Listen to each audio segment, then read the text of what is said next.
Assalamualaikum warahmatullahi wabarakatuh. Perkenalkan, nama saya Tibar Satya Jawansa Lewan dari 1244. Pada kesempatan kali ini saya akan mempresentasikan materi mengenai bioteknologi, di mana bioteknologi berasal dari kata bio atau hidup, teknos atau teknologi, dan logos atau ilmu yang secara harfiah berarti ilmu yang menerapkan prinsip-prinsip biologi.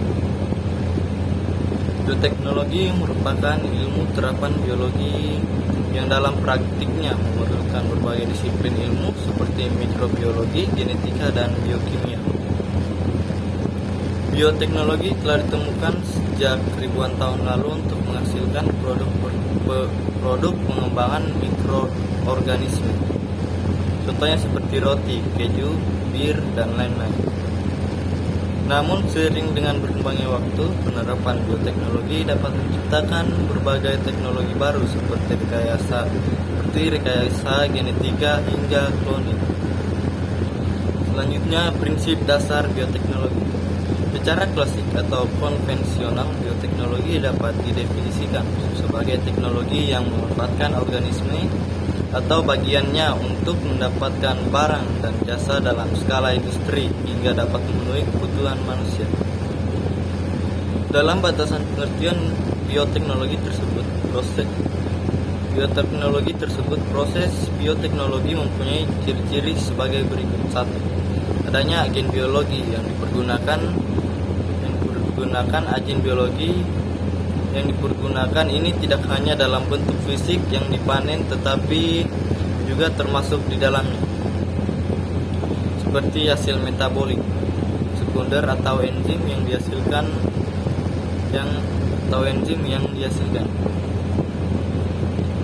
Penggunaan agen biologi dilakukan dengan suatu cara atau metode tertentu. 2. Adanya bahan yang diproses sebagai masukan atau input. 3. Adanya prinsip ilmu yang melandasi proses bioteknologi. Dan 4. Adanya produk turunan atau jasa yang dipakai dari proses penggunaan agen B. D. Biologi output.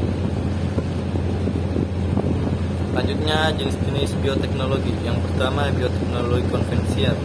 Bioteknologi konvensional atau disebut juga bioteknologi tradisional masih menggunakan teknik dan peralatan sederhana. Pada bioteknologi konvensional, proses memanfaatkan mikroorganisme, proses biokimia, dan proses genetik alami. Kelebihan bioteknologi konvensional sebagai berikut. 1. Biaya produksi murah. 2. Teknologi menggunakan peralatan sederhana. 3. Pengaruh jangka panjang sudah diketahui. Sementara itu, kelemahan bioteknologi konvensional sebagai berikut. 1. Perbaikan genetik tidak terarah. 2. Memerlukan waktu relatif lama. 3. Belum ada pengkajian prinsip-prinsip ilmiah. 4. Hasil tidak dapat diperkirakan sebelumnya. 5. Tidak dapat mengatasi ketidaksesuaian genetik. 6. Hanya diproduksi dalam skala kecil. 7. Prosesnya relatif belum steril sehingga kualitas hasilnya belum terjamin. Contoh bioteknologi konvensional yaitu pembuatan tempe, kecap, tapai, roti, dan yogurt. Yang kedua yaitu bioteknologi modern. Pada bioteknologi modern, manipulasi tidak hanya dilakukan pada kondisi lingkungan pun media tumbuh, tapi manipulasi juga dilakukan pada susunan gen dalam kromosom makhluk hidup yang digunakan atau rekayasa genetika. Oleh karena itu, bioteknologi modern sangat erat dengan rekayasa genetika yang bertujuan untuk menghasilkan organisme transgenetik, yakni organisme yang susunan gen dalam kromosomnya telah diubah sehingga mempunyai sifat menguntungkan sesuai yang dikehendaki. Kelebihan bioteknologi modern sebagai berikut. 1.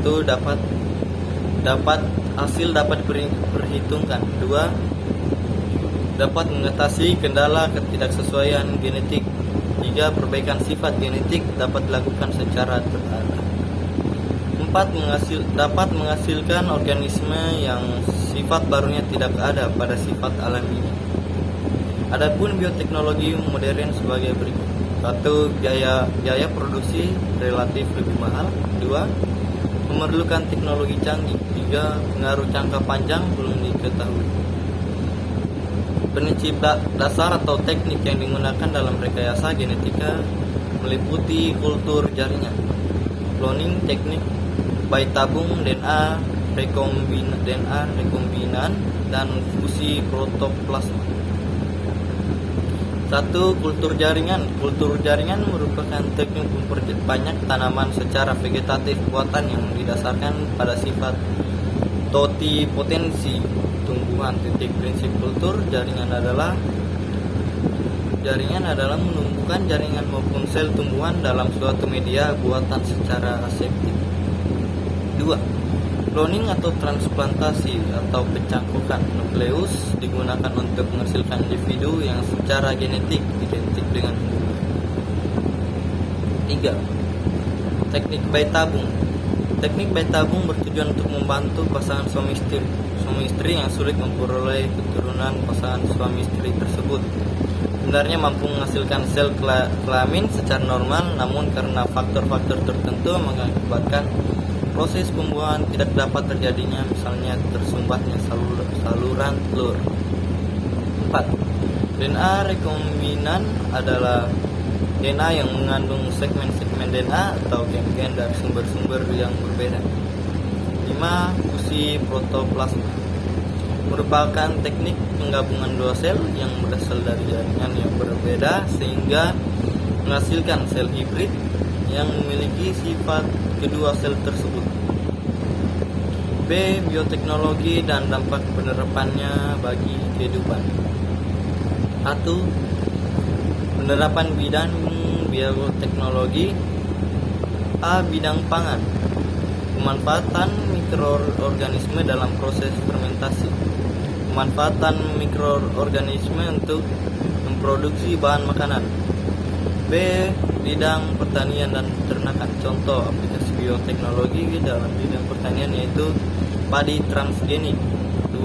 Tembakau resisten terhadap virus, bunga anti layu dan buah, tahan busuk, tanam kapas, anti serangga, serta pembuatan pupuk organik dalam bidang pertanian yaitu sapi perah dengan hormon manusia.